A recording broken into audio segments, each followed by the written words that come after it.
Administration has issued an arrest warrant for the ousted President Viktor Yanukovych. When he's found, he'll be charged with mass murder.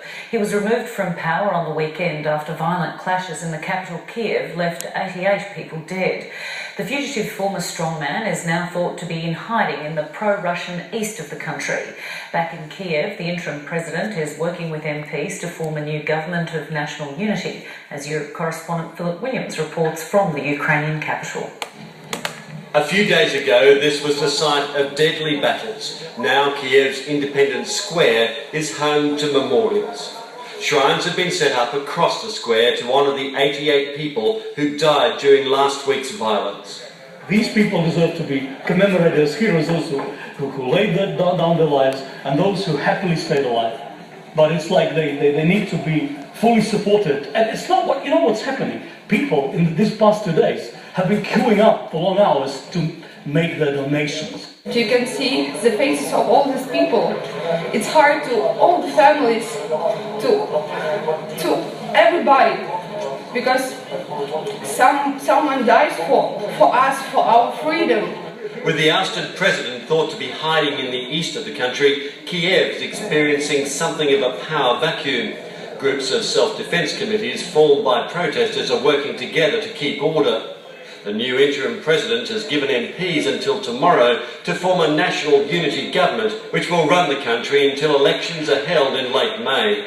Our first mission right now is to stop conflict, renew control, coordination and the rule of law. We must guarantee peace and order and avoid mob rule. We must give a harsh answer to any suggestions of separatism and threats to the territorial integrity of Ukraine. Mr. Churchnov has told Ukrainians the country must turn towards Europe. We must return to the family of European countries. We also understand the importance of our relations with Russia, to build relations with this country on a new, just and equal basis, with goodwill, which recognises and takes into account the European choice of our country. The former champion boxer and leader of the Punch Party, Vitaly Klitschko, has already announced he'll be a candidate for president. And former Prime Minister and hero of the Orange Revolution, Yulia Tymoshenko, is expected to be a contender too, but has yet to declare her hand. While Kiev is now experiencing calm, flashes of violence can still be seen in pro-Russian parts of Ukraine. There's deep resentment amongst some in the east of the country. People supporting Russia turned on a group mourning the death of one of the protesters shot dead by the police in the capital last week. Police in the Crimean town of Kerch tried to protect them, but they couldn't stop this vicious attack. In Ukraine's second largest city, Kharkov, revolutionaries were beaten back as they tried to attack a statue of Lenin. Many here say Viktor Yanukovych is still their president and they want to stay close to Russia. They fear what will happen to them if Ukraine nationalists are in power. The government in Moscow has been vocal in its opposition, calling the president's ousting a coup engineered by the West. The United States says Russia needs to work with the new reality in Ukraine. It's not in the interest of Ukraine or of Russia or of Europe or the United States to see the country split. It's in nobody's interest to see violence return and the situation escalate. There is not an inherent contradiction, David, between a Ukraine that has long-standing historic and cultural ties to Russia and a modern Ukraine that wants to integrate more closely with Europe. These need not be mutually exclusive. With the arrest warrant now being issued by the Parliament against Viktor Yanukovych, his options appear to be narrowing almost by the hour. But perhaps the bigger question now is, what are the Russians going to do? Philip Williams, LateLine. Rybachuk has been a deputy prime minister to two former Ukrainian leaders, Viktor Yushchenko and Yulia Tymoshenko. He's now the chairman and co-founder of Centre UA, which promotes civil society and European integration in Ukraine. He joins us now live from the Ukrainian capital, Kiev. Thank you very much for joining LateLine.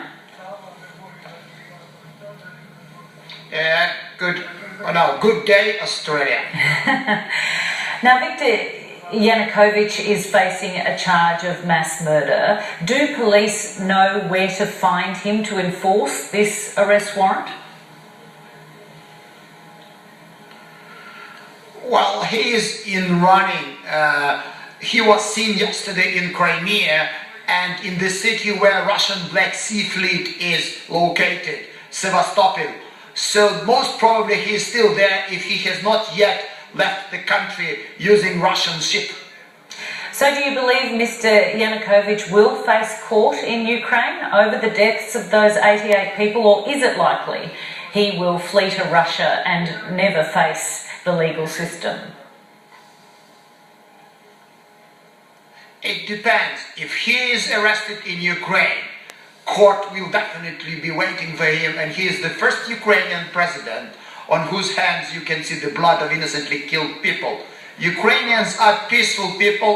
I was here at Orange Revolution, actually standing in the same hotel, probably talking to your colleagues just in 2004, and never in 22 years history of newly independent Ukraine we had presidents ready to kill people. Yanukovych is the first one. And yet you make the point that he could well be on a Russian Navy ship headed to Moscow, do you think? Yes, it is possible there, because as I said, Sevastopol is, he tried actually to get at the airfield, which is near Sevastopol, like less than 50 kilometers, but he came close to it and came to know that the Ukrainian authorities are waiting for him there, so he just changed his course and came back. Therefore, I'm saying that he may technically leave the country using a Russian ship. Now, after spending 2 years in jail, we saw Yulia Tymoshenko free and addressing crowds in Independence Square, but she was doing so from a wheelchair. Does she have the physical strength to take on the presidency, and indeed does she have the support of the people? Well, the key question is actually support of the people, and her appearance was rather controversially welcomed, I would say. Well, everyone practically is happy that she's left the prison because she was put there for not for the crimes she committed, but for political reasons.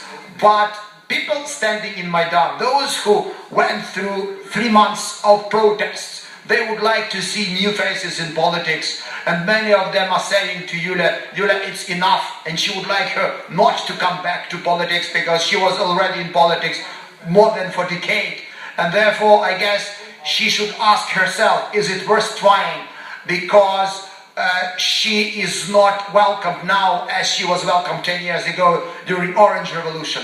She left to prison in one country and came out and saw a very different country than it was 2 years ago. In what way? Well, when she was arrested, she was politicians, she had certain, I would say, stereotypes. She is a good speaker, she is very populistic, and 2 years has passed, and during this appraisal of people, new generation of politicians or public leaders appeared, and the kind of rhetoric she was using is so much obviously in conflict with what people feel nowadays. People do not want to hear that they are heroes. They know they are heroes, but they would like to see very new generation of politicians. They would like to see politicians which do not have corrupted history. And Yulia Tymoshenko, unfortunately, could be blamed for corruption as she was in politics for so long time. And there are facts even in Lazarenko case, when ex-prime minister who was close associate of Yulia Tymoshenko was put in jail in the United States. In short, her biography is very conflictory, and people would like to see very new faces with clean biography, European principles of understanding politics, and I guess Tymoshenko is not actually qualifying for this. Could the new face be that of the former world boxing champion Vitaly Klitschko, who has put his name in the ring, to pardon the pun? Well, as your correspondent has said, Vitaly Klitschko already announced, and a few months ago, that he is prepared to run for presidency. Opposition tries to act as a united one. It's not so easy. There will be tough competition, But what I am absolutely positive, the times when deals have been made behind closed doors between different politicians, those times are gone. People in the street are really demanding that the new government would be accountable to them. No more deals behind closed doors, they are saying. People are demanding that those guilty of shooting hundreds of Ukrainians be brought to justice. People are demanding that there would be a European package of laws, namely reform of court. We would like to have independent court here. People are demanding many practical things, and they would only trust those who would be able to convince them of their ability to bring European reforms, to get support of European Union, and to meet European standards of politics in Ukraine.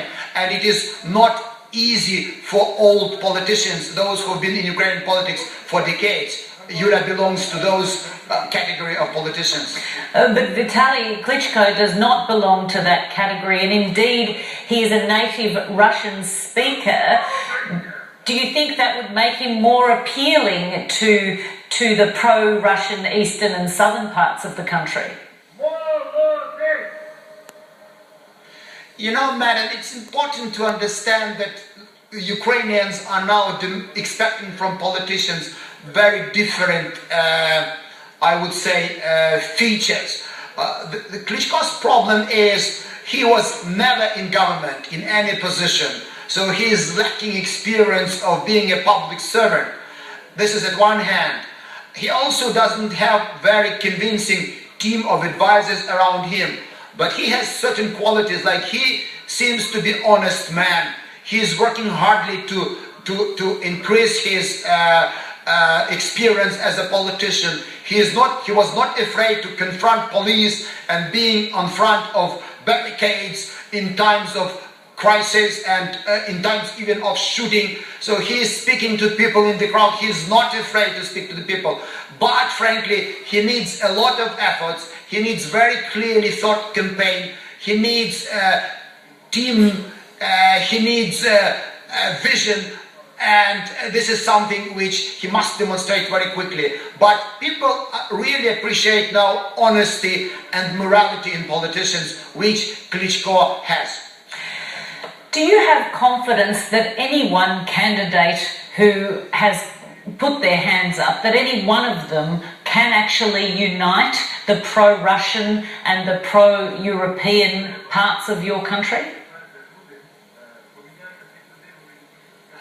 You know, it's not black and white anymore. You can't say that country is now, for example, divided on pro-Russian and pro-European. The majority of people, I don't know the latest sociology, but before all the horrible crimes which have been convicted, by the way, with direct assistance of Russian advisors, right in the hotel we are standing, the retired top general from Russian Secret Service was in command of the shooting and fighting of Ukrainian police versus Ukrainian demonstrators. He was staying in this hotel.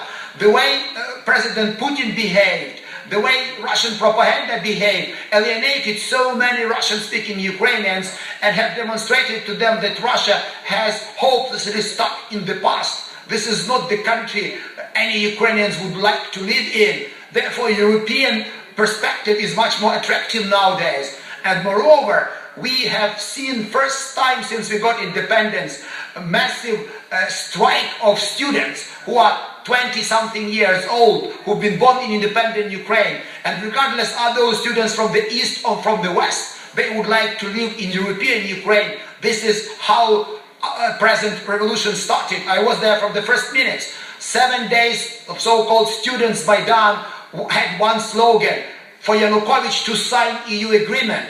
But, you know, it finished with brutal attack of police and turned out into massive multi-million protests. We know Vladimir Putin has withdrawn the Russian ambassador now from Ukraine, and we started this conversation tonight about the Crimea Peninsula, where we expect potentially the Viktor Yanukovych is currently hiding. We know there's a Russian naval base up there. There is a lot of talk about Russia attempting now to annex the Crimea. How realistic a prospect is some kind of armed conflict up there?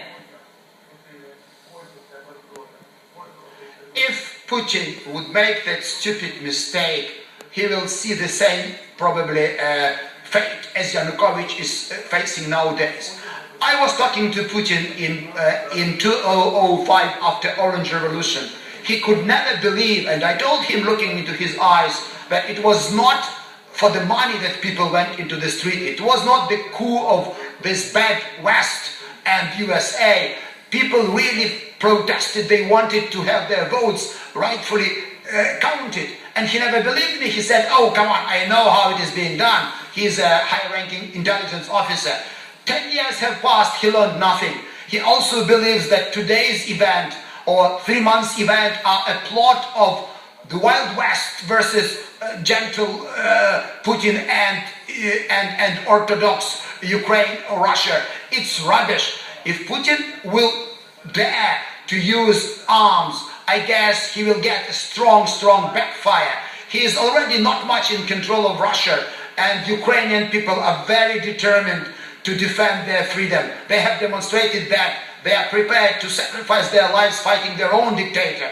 And I don't think he will listen to our advice, but he already got warning from United States. I guess he will get the same warning from European Union, hands off Ukraine. I hope that he will calculate carefully before trying to play any dirty dance in Ukraine. Time has changed. Ukraine has proven for the second time that Ukrainian people are really standing here for their own dignity. And the days of dictators is hopelessly gone. There will be never again USSR, for which loss Putin is so sorry till nowadays. Ola Rybachuk, it's been a great pleasure speaking to you. We have to leave it there. Thanks so much for your time, former Deputy Prime Minister of two separate administrations. Thank you again.